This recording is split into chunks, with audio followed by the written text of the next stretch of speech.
It is not acceptable. We need to start standing up. We need to stand up for our people, and we need to stop giving people like this money, because it's ways to make money and it's ways to have dark-skinned people in movies without them being the butt of every joke. It is not acceptable. It is not reasonable.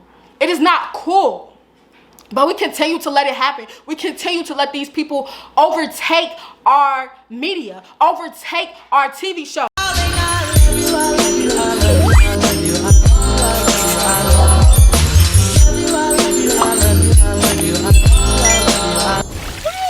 Hey y'all, it's my boy and I'm coming to you live with another bag talk. So on today's bag talk, I'll be talking to you guys about my controversial conversations. This will be my second controversial conversation. Yes, my second controversial conversation. Today I'll be talking about the problematic representation of the dark-skinned friend in sitcoms and media. I got this inspiration from TikTok. I was scrolling through TikTok and I seen that, you can that video. I'm gonna put it right here so y'all can see the one I was looking at. Screw them if they can't take a joke. You can dance, you can die, having a time. It got me to thinking about how a lot of times with the light-skinned, dark-skinned friend duo in black sitcoms, we see a lot of problematic stuff that is honestly never talked about, that is never addressed, and truly hurts our community a lot more than it helps it. So I was like, I got my little platform, me and my, 80 subscribers, and I'm gonna come talk to you guys about it. So yeah, that's what we'll be talking about today. And before I get into it, I gotta give my disclaimer. Everything I say is a opinion. Nothing I say is to demean or bad intentions towards any of the examples I use. Everything I say is for learning and entertainment purposes. Don't take anything I say personal. Don't take it to heart. This is all positivity, no negative vibes here. If you're ignorant coming into this, don't be butthurt. Go home, pray about it, come back to the video and try to watch it again, because you can definitely learn from my astronomical opinion. So yeah, with that being said, let's just get straight into the video. Before we get into the video, I'm gonna let you guys know that I have a Patreon. My Patreon should be up by the time I drop this video. But this video, I am not going to go super deep. I'm going to keep it like kind of surface level.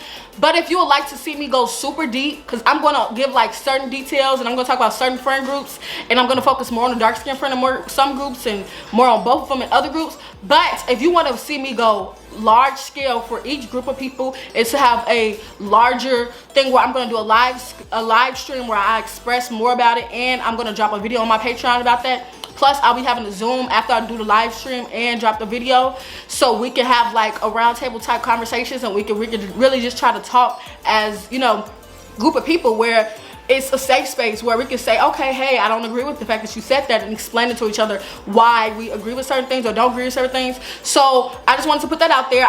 My Patreon information should be out now, and if it isn't, it'll be out soon. You can just subscribe and you can get all of this extra crazy information. So I'm going to be talking about a couple of different dark skin, light skin friend groups. The friend groups will come from TV shows. One will come from a movie, but the other three, because I'm gonna talk about four dark-skinned friends in particular, and 3 of them are going to come from TV shows and 1 is going to come from a movie. And they're all movies or TV shows that I know the black community is like household names, that black households hold true and dear to them. So the first and most probably iconic and like famous type of dark-skinned, light-skinned friend group that we all know about, Gina and Pam. In the Martin Show, they are best friends. They're kind of like the ride or die type of friend. A lot of times in the black community, we talk about how they're so ride or die, stuff like that. I need my Gina, or I need my Pam. You hear that a lot. And within the show, we see a representation extremely different for both of them. For Gina, we see somebody who seems to kind of have their life together. Gina is in a long-term relationship with Martin, all her stuff together. Like, she has such a graceful air to her. She seems kind of kind. She speaks her mind, but not to the point where she hurts people. She is just very well put together. We see a kind of full package type of person, that kind of wifey material that we hear. That is kind of who they present Gina to us to be. And from the beginning of the show to the end of the show, you see character development. You see her grow into a better person. We get to see parts of her, and we get to learn who she truly is, and we get to be able to have a true relationship with her. We get to create a bond because we're given enough information with her character as to where we can find love and be able to truly try to resonate with her. Now, Pam, on the other hand, she kinda is presented as a hot mess. Pam can't really get a good man. You know, Pam, she just is like all over the place. She's presented to be like ratchet. She's presented to be untamable. She's presented and compared to many times to be an animal. Pam is the butt to almost every joke. In every episode, we see that Pam is always put into some messed up predicament where she is either the butt of the joke or something's happening to her, or she is just always getting the unfortunate end of the stick. Many times, again and again and again, we are reminded within this show that Gina is basically more important and kind of superior to Pam, because the fact that Pam is never given that character development. We never get to grow with Pam. We never really truly get to know who Pam is at her essence. Most of the time when we see Pam, she's getting joked on, she's in weird predicaments, and she is forced to lash out a lot of times, and she is a lot of times seen to be, they demonize her. So we truly never really get to have an attachment to her, and she gets no character development whatsoever throughout the show. Since we are already talking about the dark-skinned friend thing within that era, I'm going to bring up a movie, and this is the only movie that we'll be speaking about. The dark-skinned, light-skinned friend duo will be House Party, the first one. So in the first House Party, yes, House Party, I know everybody loves House Party. In the first House Party, we see a dark-skinned, light-skinned friend duo. The dark-skinned friend, her name is Shireen, and the light-skinned friend, her name is Sydney. In the movie, we see that the dark-skinned friend, Shireen, she is presented just like Pam. Actually, kind of worse. She is presented, she's a high school girl. So if you don't know what House Party is, House Party is kind of like high schoolers partying, just enjoying life, literally house parties. They're enjoying themselves, just doing all kind of stuff, high school stuff. The dark-skinned, light-skinned friend duo that we see, the dark-skinned friend, Shireen, she is presented to us as truly a hot mess. Shireen is presented in a kind of Section 8 type of living style. She kind of lives in the projects. Her family doesn't pay her any attention.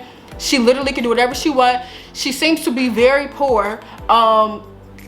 She also is presented as to have thousands of brothers and sisters.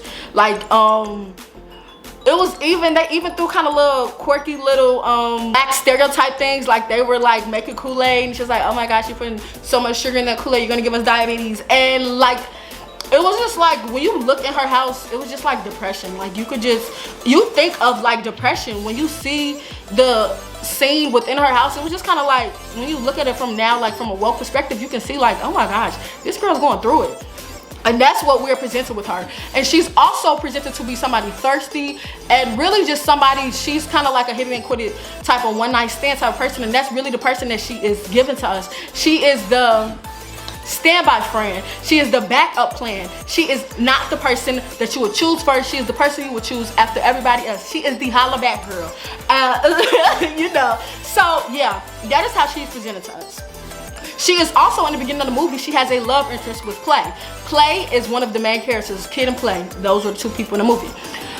Play is her love interest, and she speaks about how she likes Play to her friend. You know, we see them floating around, and we see them kind of maybe even, we kind of think in the beginning that they may try to make something. But as soon as we get to the party scene, Sydney and Play somehow end up being together. And we kind of never really see any analyzation into that. We kind of never really see any deeper, we don't even see a scene, we don't see a line. That production made no time to even express about how Shireen was talking to Kid, and her best friend Sydney literally just stole him. And throughout the movie, we see that Shireen is just so thirsty. We see Shireen is desperate. We just don't see her in such a beautiful light. She is not giving any type of character development. And I know it's a movie, so you don't get much character development, but I mean, Sydney was given a love scene. Sydney was kind of just the air around her. She again was just like how Gina was portrayed in the other movie, because it's the same actress, Tisha Campbell, to be somebody that kind of had their stuff together and really wifey material. And her dark-skinned friend Shireen was presented to us to just kind of be like the backup plan, the hot mess, like, and her friend literally stole her man from her. And the movie made her seem so insignificant because they never even spoke about how her friend stole her man from her. They never even presented it, almost like this girl mattered none at all. Like her feelings don't matter. Like it made it seem like she's so insignificant that we won't even put a single line in here addressing that this happened. So yeah, that's the movie that I was gonna talk about. Interrupt this program for an important news announcement. Hello? Girl, I'm not doing nothing. I'm just trying to see why y'all have not subscribed yet. Why y'all haven't liked? Why y'all haven't commented yet? I'm trying to see why they haven't joined the Moolah Mob, because what's this? If you're not gay, you can't hang. So go ahead, subscribe, join my Patreon, put a comment, put a little heart emoji if you are seeing this, put a bag if you are a part of the Moolah Mob. Yes, girl, you too. You do that? Oh yeah, cause I fuck with you, and I fuck with y'all. I love y'all. Get back to the video. Bye. The third friend that I will be speaking about is Dejanay and the Proud Family. Oh my gosh.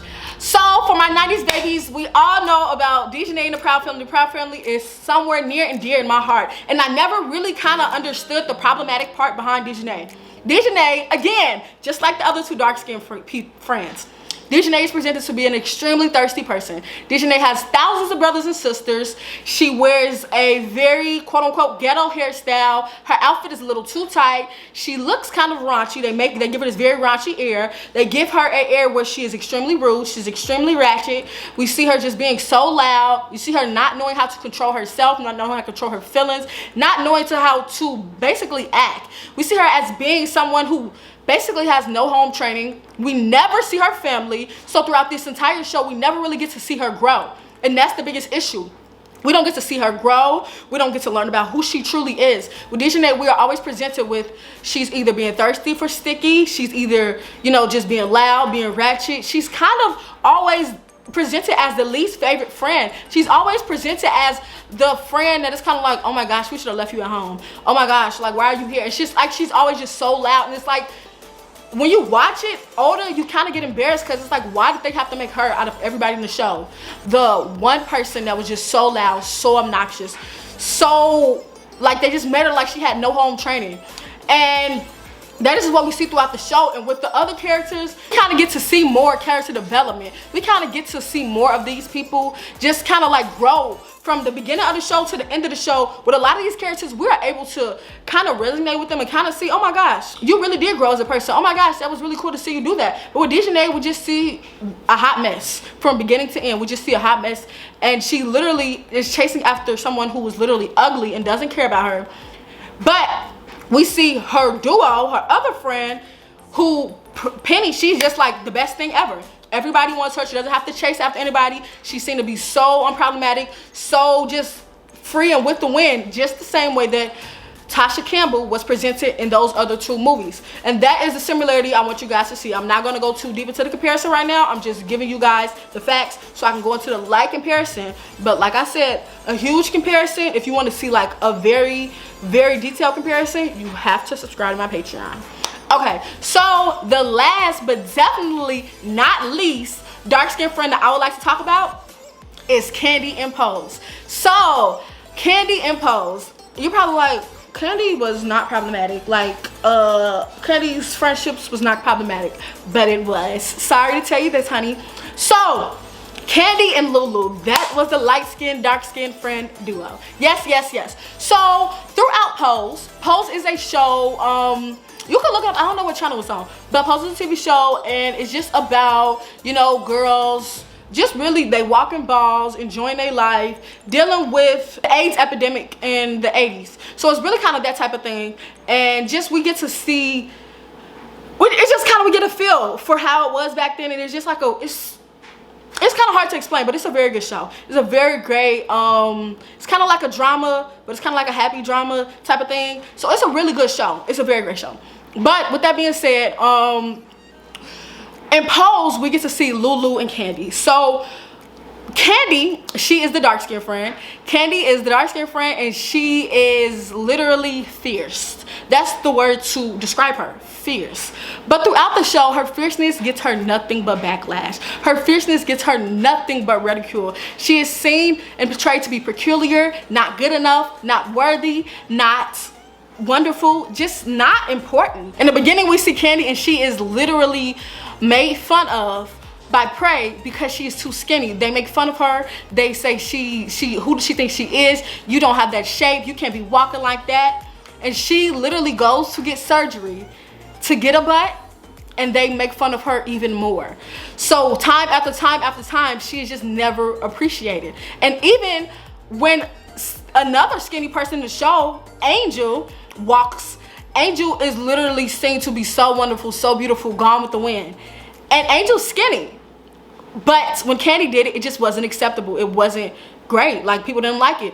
And we just see throughout the show, time and time again, she is treated disrespectfully. She's treated as though she isn't worthy. She is constantly ridiculed for just truly being herself. And we honestly never get to see Candy grow. Like, we never truly get to see Candy grow. And Lulu, on the other hand, Lulu, she is seen to be kind of like, you know, she seems to be fierce too, but Lulu's fierceness is accepted by them. That's the weird thing. Lulu's a little bit ruder if you think about it. And Lulu's fierceness is accepted by them. Lulu is thick, so, you know, at the balls, you know, they love her. And we get to see a little bit of character development. We get to see by the end of season 1, or what season was that? Season 1 or season 2? I don't know which season. I can't remember. Well, by the end of the last season, we get to see character development for Lulu. But sadly, on Candy's behalf, she literally had no character development, and they went so far to kill her off the show. Yes, they killed her. And you're probably like, well, it's a show, you know, they talking about the AIDS epidemic. And that would have been fine if she would have died from AIDS. And okay, that's not good to die from AIDS. But dying from AIDS, you know, if you catch AIDS, you know, that was what it was back then. But the way that they kill her off was just so heinous. They made it so Candy literally got killed while she was doing sex work, and her murderer was so terrible that they killed her and hid her in the room of not even a hotel, a motel. And yeah, that's how she died. And she, even after death, wasn't significant, was not made significant. She was made insignificant even after death. After death at her funeral, the entire time at the funeral, they made it so everybody there was saying, you know, talking to her spirit, and they was having conversations with her spirit. And it was just time after time after time after time. They made it so she was insignificant. Like, she is not even important enough to when we kill her off the show, she can have her own time. A whole episode can be about a memoir of her. And it was like, it was beautiful. They had a ball for her, and that was really cool. But majority of the episode, we see literally all about everybody but her. And that was the entire show. And throughout the show, it's a power struggle because she is begging for people to make her significant. And it's like, even in her death, they couldn't write in that she was significant. They couldn't have made her significant. They literally killed her off the show in one of the worst ways ever. And they couldn't have no way made her significant. Now that I've presented all of that, you're probably like, okay, girl, we get it. It's some problematic representation. Where is this going? Where this is going is, I just have a real question for the Black community. Why is this accepted? Why do we allow this kind of, truly it's colorism, it's anti-dark people, it's anti-darker skinned people. So I just don't understand why us as a people continue to give these kind of people money. And I understand some people may say representation matters. Yes, but all representation isn't good representation. This kind of representation is only hurting us, because I literally gave you 4 different things from completely different eras. It ranges from the 1990s to literally today, to literally this year, a year ago. And to think that media has not changed, to think that nothing has been done, to think that these people have not been called out, canceled, ruined, we have to stand together. We need to boycott this, because this truly is going to continue to infiltrate and continue to help the colorism agenda go on. This will, as long as we allow stuff like this to happen in media and our TV shows, because what we put into our mind, like I always tell y'all, what we put into our mind unintentionally is what we're going to think. Because you'll be like, dang, why am I thinking like this? Because you're watching all of these Black sitcoms, because of course you're Black, you're gonna watch Black sitcoms. And when you're watching them, you're thinking like, you ain't thinking nothing of it, you just laughing, kiki, and that becomes your new normal. And even if that's, you think, oh, I don't like that, your mind, your brain has a mind of its own. It thinks for itself. You're like, girl, you sound crazy. I can do a video on that. That's a later topic. But I just really want to understand, and I just want to tell you guys, we have to stand up against this. We cannot continue to let this happen, because we need to think about how is this going to hurt those little dark-skinned girls. They're going to literally feel like they're not worthy of anything. They literally are not going to feel like they're worth it, and it's not fair. It is not acceptable. We need to start standing up. We need to stand up for our people, and we need to stop giving people like this money, because it's ways to make money, and it's ways to have dark-skinned people in movies without them being the butt of every joke. It is not acceptable. It is not reasonable. It is not cool. But we continue to let it happen. We continue to let these people overtake our media, overtake our TV show, overtake the black sitcom arena. With all that being said, I just hope that you guys can truly start talking. Like, I would like to start a much needed conversation, because this colorism, it's not gonna stop if we don't talk about it. It's not gonna stop if we don't stand up for it, because we have to stand up for ourselves. This is our community, and this is affecting us. Let's be real, y'all. So we have to stand up. We can't just keep standing by and letting all of this stuff happen. You know, we giving all of these people money, making them millionaires to represent us poorly and to do us a disservice. So with that being said, if you would like to do the extended version, remember I'm putting the deeper one on Patreon. And thank you so much for coming to my back talk. Make sure you subscribe and comment. Y'all have a great day.